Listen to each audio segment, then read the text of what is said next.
안녕하세요. 더봄 구강암면외과 치과의원의 박윤아입니다. 오늘은 여러 가지로 나누어지는 턱관절 장애의 분류에 대해서 알아보겠습니다.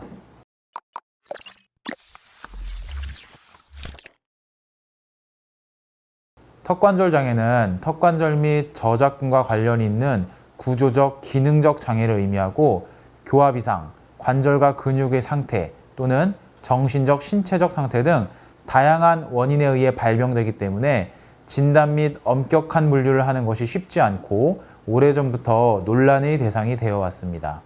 어느 하나에 적용되는 치료법이 다른 질환에서는 금기가 될 수 있으므로 각 분류에 따라 적절한 치료를 시행하는 것이 중요합니다. 턱관절 장애는 주 병변 부위에 따라 환자의 턱관절 장애가 관절에서 기인했는지 또는 근육에서 기인했는지를 구분합니다. 만약 관절에서 기인했다면 턱관절 디스크 장애인지, 관절면의 구조적 이상인지, 혹은 턱관절의 염증성 문제인지를 구분하게 됩니다. 만약 주 통증 호소 부위가 근육에 있다면 저작근 장애로 보고 치료를 하게 됩니다. 물론 통증 호소 부위가 관절과 근육 모두에서 발생하는 경우도 흔하게 있습니다. 이 경우 주요 병변 부위가 어디인지 확인하고 어떤 치료를 먼저 시작할지를 정하는 일이 매우 중요하다고 볼 수 있습니다. 턱관절 장애는 종류별로 증상이 다른데 종류별로 어떤 증상과 특징이 나타나는지 설명해 드리도록 하겠습니다. 첫 번째, 턱관절 디스크 장애인 경우 디스크, 우리말로는 관절 원판이라고 하는데요. 이러한 디스크가 제 위치에서 빠져나간 것을 조금 어려운 말로 전위라고 합니다. 디스크가 원래 위치에서 이탈하여 전위가 되면 입을 벌리거나 닫을 때 딱 하는 소리가 나거나 입을 2손가락 이상 벌리지 못하게 됩니다. 이 경우 환자 스스로 개폐구가 가능하고 간헐적 걸림만 있는 경우를 정복성 관절 원판 전이라고 하고, 일정량 이상 입을 벌리지 못하거나 디스크가 완전히 빠져 있는 경우 비정복성 관절 원판 전이라고 합니다.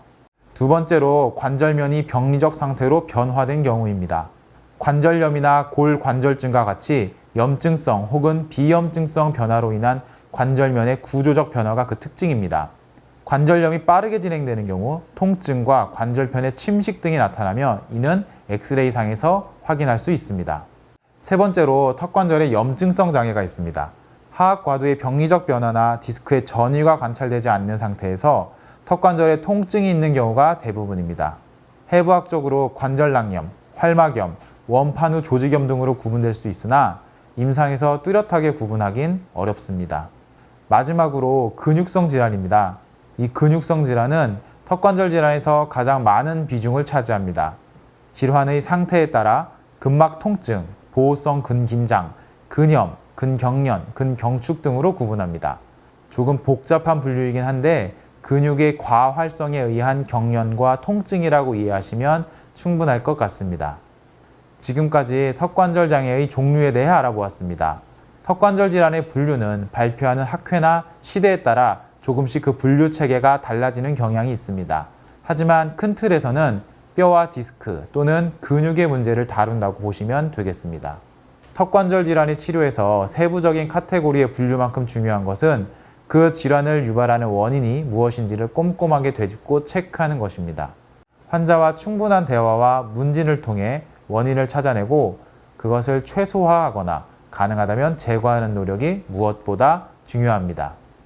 더 궁금하신 점이 있다면 댓글로 남겨주시면 친절하게 답변 드리겠습니다. 지금까지 더봄 구강암면외과 치과의 박윤아였습니다. 시청해주셔서 감사합니다.